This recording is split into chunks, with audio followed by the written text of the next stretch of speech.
2024 നമ്മുടെ മലയാള സിനിമ ഇൻഡസ്ട്രിക്ക് ഏറ്റവും മികച്ച വർഷങ്ങളിൽ ഒന്നാണല്ലോ. ഇപ്പോഴത്തെ ഈ 2024 വർഷത്തിന്റെ അവസാന ദിവസങ്ങളിലേക്ക് മോളിവുഡ് ഇൻഡസ്ട്രി കടക്കുമ്പോൾ പോലും ഇപ്പോഴത്തെ ഈ 2024 അവസാനത്തിൽ നമ്മുടെ ഇൻഡസ്ട്രി മറ്റു ഭാഷകളിൽ വീണ്ടും തരംഗമാകുന്ന ഒരു കാഴ്ചയാണ് നാം കാണുന്നത്. അത് ഉണ്ണി മുകുന്ദന്റെ മാർക്കോ എന്ന എ സർട്ടിഫിക്കറ്റ് ലഭ്യമായ വയലൻസ് നിറഞ്ഞ സിനിമയിലൂടെയാണ്.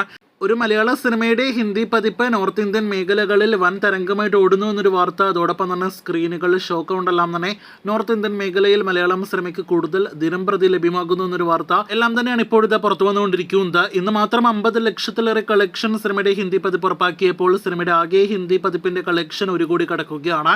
നാളെ ഞായറാഴ്ച ഇന്നത്തെക്കാൾ ഒരു വമ്പൻ ദിവസമായിട്ട് മാറാനുള്ള എല്ലാവിധ സാധ്യതകളുമുണ്ട് എന്നാണ് ഇപ്പോൾ നമ്മുടെ ട്രാക്കേഴ്സ് പുറത്തുവിടുന്ന റിപ്പോർട്ട്. ഇതിനിടയിൽ അവിടുത്തെ ഒരു വമ്പൻ ഞെട്ടിക്കുന്നൊരു വാർത്ത എന്തെന്നാൽ, ഏറ്റവും പുതുതായി ഇക്കഴിഞ്ഞ ക്രിസ്മസ് ദിനത്തിൽ തിയേറ്ററുകളിലേക്ക് എത്തിയ ഹിന്ദി ബോളിവുഡ് സിനിമയാണല്ലോ ബേബി ജോൺ.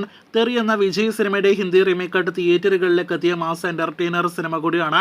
അറ്റ്ലി നിർമ്മാണ പങ്കാളിയിൽ ഭാഗമായ, ഒപ്പം തന്നെ സൽമാൻ ഖാൻ കൂടി ഗസ്റ്റ് കാമിയോ റോളിലെത്തിയ ബേബി ജോൺ കഴിഞ്ഞ വീഡിയോയിലൂടെ സിനിമയുടെ ബോക്സ് ഓഫീസുമായി ബന്ധപ്പെട്ട റിപ്പോർട്ടുകൾ പ്രേക്ഷകരിലേക്ക് എത്തിച്ചതാണ്. കളക്ഷനുമായി ബന്ധപ്പെട്ട, ഒപ്പം തന്നെ തിയേറ്റർ ഒക്യുപ്പൻസിയുമായി ബന്ധപ്പെട്ട സിനിമ തകർന്നടിയുന്നു എന്നൊരു വാർത്ത വന്നതോടെ ഇപ്പോഴത്തെ ബേബി ജോണിന്റെ കൂടുതൽ സ്ക്രീനുകൾ ഒരു മലയാളം സിനിമയ്ക്ക് നൽകുന്നു എന്നൊരു വാർത്തയാണ് ഇന്ന് ദിവസം പുറത്തു വന്നിരിക്കുന്നത്. അപ്പോൾ ആകെ മൊത്തത്തിൽ നോക്കുകയാണെങ്കിൽ ഒരു ഹിന്ദി സിനിമയെ മാറ്റി മലയാളം സിനിമയ്ക്ക് നോർത്ത് ഇന്ത്യൻ മേഖലകളിൽ ഹിന്ദി മേഖലയിൽ കൂടുതൽ സ്ക്രീനുകൾ നൽകുന്നു എന്നൊരു വാർത്ത മലയാള സിനിമ ഇൻഡസ്ട്രിക്ക് ആകെ മൊത്തത്തിൽ തന്നെ അഭിമാന നിമിഷമാണെന്ന് പറയാതിരിക്കാനായിട്ട് വയ്യ. എന്തായാലും നാളത്തെ ഉൾപ്പെടെയുള്ള കളക്ഷൻ അറിയാനായിട്ടാണ് നാം ആവേശത്തോടെ കാത്തിരിക്കുന്നത്. ഇതിനിടയിൽ മാർക്കോയുടെ ബഡ്ജറ്റ് എത്ര എന്ന് ഒരുപാട് പ്രേക്ഷകർ ചോദിക്കുന്നുണ്ടായിരുന്നു.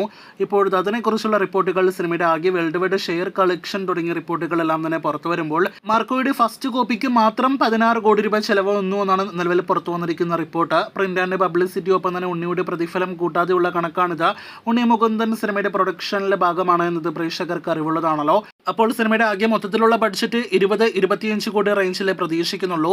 നിലവിൽ 8 ദിവസത്തെ സിനിമയുടെ വേൾഡ് വൈഡ് ഷെയർ കളക്ഷൻ മാത്രം 25 കോടിയിലേക്ക് എത്തപ്പെട്ടിരിക്കുകയാണ്.